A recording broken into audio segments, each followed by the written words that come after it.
వైకుంఠ ఏకాదశి సందర్భంగా తిరుమల శ్రీవారిని వైకుంఠ ద్వారం దర్శించుకునేందుకు టోకెన్ల జారీ కోసం తిరుపతిలోని బైరాగి పట్టడిలో ఏర్పాటు చేసిన కౌంటర్ల వద్ద తొక్కిసలాట జరగడంతో 5 భక్తులు మరణించారు. మరో 46 మంది గాయపడ్డారు. వీరిలో 32 మంది తిరుపతి రుయా ఆసుపత్రిలో, మరో 14 మంది స్విమ్స్ లో చికిత్స పొందుతున్నారు.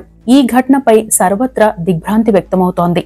ప్రధాని నరేంద్ర మోదీతో పాటు AP CM Chandrababu, deputy CM Pawan Kalyan, మాజీ సీఎం వైఎస్ జగన్ దిగ్భ్రాంతి వ్యక్తం చేశారు. ఇక ఈ ఘటనలో మరణించిన వారు నర్సీపట్నానికి చెందిన బుద్దేటి నాయుడు బాబు, విశాఖపట్నానికి చెందిన రజని, లావణ్య, శాంతి, కర్ణాటక బళ్ళారికి చెందిన నిర్మలగా గుర్తించారు. అయితే అసలు ఈ ఘటనలో ఏం జరిగింది, తోపులాట ఎందుకు జరిగింది అనేది చూద్దాం. వైకుంఠ ఏకాదశిని పురస్కరించుకుని తిరుమల శ్రీవారి వైకుంఠ ద్వార దర్శనానికి భక్తులు పెద్ద ఎత్తున తరలివస్తారు. ఇది ఎప్పటి నుండో జరుగుతోంది. అందుకే టీటీడీ ముందస్తు ఏర్పాట్లు చేసింది. ఈసారి భక్తుల రద్దీని దృష్టిలో పెట్టుకుని టీటీడీ స్లాటెడ్ సర్వదర్శనం టోకెన్ల జారీకి తిరుపతిలోని Srinivasam, Vishnu Nivasam, Ramachandra Pushkarini, Alipiri Bhudevi complex, MR Palli ZP high school, Bairagi Pattada Ramanaidu high school, Satyanarayanapuram ZP high school, Indira Maidanam కేంద్రాలను ఏర్పాటు చేశారు.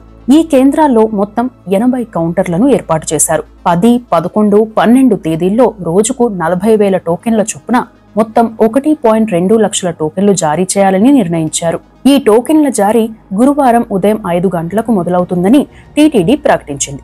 ముందుగా పత్రికా ప్రకటన కూడా ఇచ్చింది. అయితే ఈ టోకెన్ల కోసం బుధవారం ఉదయం నుండే భక్తులు టోకెన్ల జారీ కేంద్రాలకు చేరుకున్నారు. అన్ని కేంద్రాలకు రద్దీ పోటెత్తింది. పలు చోట్ల తొక్కిసలాట చోటు చేసుకుంది కూడా.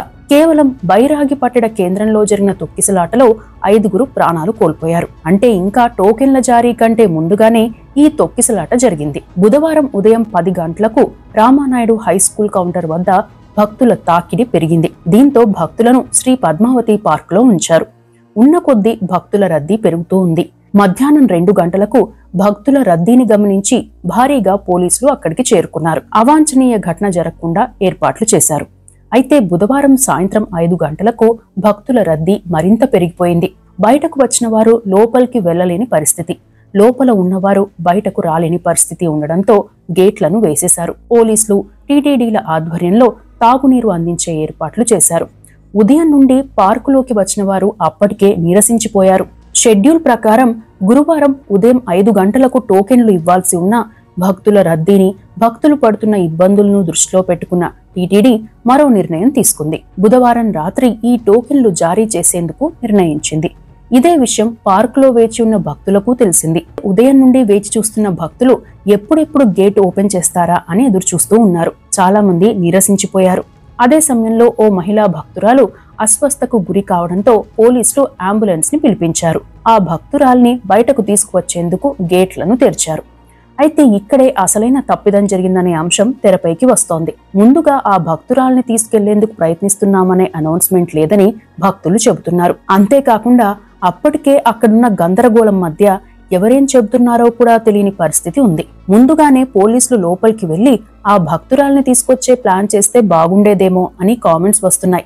అయితే అప్పటికే ఉదయం నుండి వేచి చూస్తున్న భక్తులు ఆ సమయంలో పోలీసుల మాట వినే పరిస్థితి ఎంతవరకు ఉందనేది కూడా ఆలోచించాలనే వాదన కూడా ఉంది. కారణం ఏదైనా ఆ భక్తురాల్ని హాస్పిటల్కి తీసుకెళ్లేందుకు గేట్లను తెరిచారు.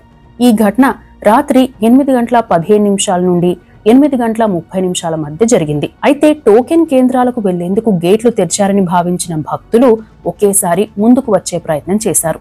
దీంతో తోపులాట మొదలైంది. వెనుక ఉన్నవారు ముందున్న వారిని నెట్టేయడం, స్పీడ్గా వెళ్లేందుకు ముందుకు రావడంతో చాలా మంది మహిళలు, పిల్లలు కింద పడిపోయారు. కొంతమంది నిస్సహాయ స్థితిలోకి వెళ్లారు. పోలీసులు పరిస్థితిని అదుపు చేసేందుకు విశ్వ ప్రయత్నం చేశారు. కింద పడిపోయిన వారిని ఇతర భక్తుల సాయంతో పక్కకు తీసుకువెళ్లారు. అయితే ఈలోగానే 5 చనిపోయారు. వారిలో 4 మహిళలు. ఇక 8:40 ఘటనా స్థలానికి అంబులెన్స్లు వచ్చాయి. ఆసుపత్రికి తీసుకెళ్లేటప్పటికే ఆ 5 చనిపోయినట్లు డాక్టర్లు నిర్ధారించారు. ఇక గాయపడిన భక్తులను రుయా స్విమ్స్ కి తరలించారు. ఎస్పీ సుబ్బారాయుడు ఘటనాస్థలికి చేరుకుని సహాయ కార్యక్రమాలు చేపట్టారు. రాత్రి 9:30కి టీటీడీ ఈఈఓ శ్యామలారావు, జేఈఓ వీరబ్రహ్మం ఘటనాస్థలానికి చేరుకుని వివరాలు అడిగి తెలుసుకున్నారు. పార్కులోని భక్తులను క్యూ పద్ధతిలో కౌంటర్లోని క్యూ లైన్లోకి పంపించారు. అయితే ఈ ఒక్కచోటే తొక్కిసలాట, తోపులాట జరిగిందా అంటే కాదు. బైరాగి పట్టణ కేంద్రంలో తొక్కిసలాట కంటే ముందే పలు చోట్ల జరిగింది. జీవకోణంలోని సత్యనారాయణపురం సెంటర్లో తోపులాట జరిగింది. దీంతో పోలీసులు, టీటీడీ సమస్యను గుర్తించి అప్రమత్తమై చర్యలు చేపట్టారు. ఒకసారికి 500 మంది భక్తుల చొప్పున మాత్రమే క్యూలోకి అనుమతించారు. అప్పటికే అక్కడికి ఎస్పీ సుబ్బారాయుడు వచ్చారు. దీంతో పరిస్థితి అదుపులోకి వచ్చింది. ఇక శ్రీనివాసం దగ్గర కూడా ఉదయం నుండి ఉపవాసం ఉన్న మహిళ అస్వస్థకు గురై మరణించినట్లు తెలుస్తోంది. అయితే బైరాగి పట్టణ కేంద్రం వద్ద ఉదయం నుండి రద్దీ పెరుగుతున్నా బారికేడ్లు ఏర్పాటు చేయకపోవడం ఏంటనే ప్రశ్న కూడా వస్తోంది. భక్తుల రద్దీ నేపథ్యంలో మరిన్ని బారికేడ్లు అవసరమని కొందరు అధికారులు ఉన్నతాధికారులకు చెప్పినా పట్టించుకోలేదనే విమర్శలు ఉన్నాయి. గతంలో ఇక్కడ బారికేడ్లు ఏర్పాటు చేసి పరిస్థితిని బట్టి భక్తులను క్యూ లైన్లోకి అనుమతించేవారు. అయితే ఈసారి ఎక్కువ కేంద్రాలు ఏర్పాటు చేశాం కాబట్టి ఏమీ కాదులే అనే నిర్లక్ష్యమే ఈ ప్రమాదానికి కారణమనే విమర్శలు ఉన్నాయి. మరోవైపు వాదన ఏంటంటే ఈ ఘటన జరిగింది పార్కు నుండి బయటకు వచ్చే క్రమంలోనే కాబట్టి అప్పటికే అక్కడ బారికేడ్లు ఏర్పాటు చేసే పరిస్థితి లేదని, అయినప్పటికీ పోలీసులు కొన్ని బారికేడ్లు పెట్టడం, రోప్ ని ఏర్పాటు చేశారని, వాటిని కూడా నెట్టేసుకుంటూ భక్తులు ముందుకు వెళ్లారని కూడా చెబుతున్నారు. మరో ముఖ్యమైన 2 అంశాలున్నాయి. టోకెన్ కేంద్రం వద్ద ఏర్పాటు చేసిన అంబులెన్స్ డ్రైవర్ ఆ టైంకి అందుబాటులో లేడు. దాదాపు 10 నిమిషాలకు పైగా ఆలస్యం జరిగింది. అది కూడా ఒక కారణమని అధికారులు తేల్చారు. మరోవైపు డీఎస్పీ తప్పిదం కూడా ఉందని ప్రభుత్వానికి నివేదిక అందింది.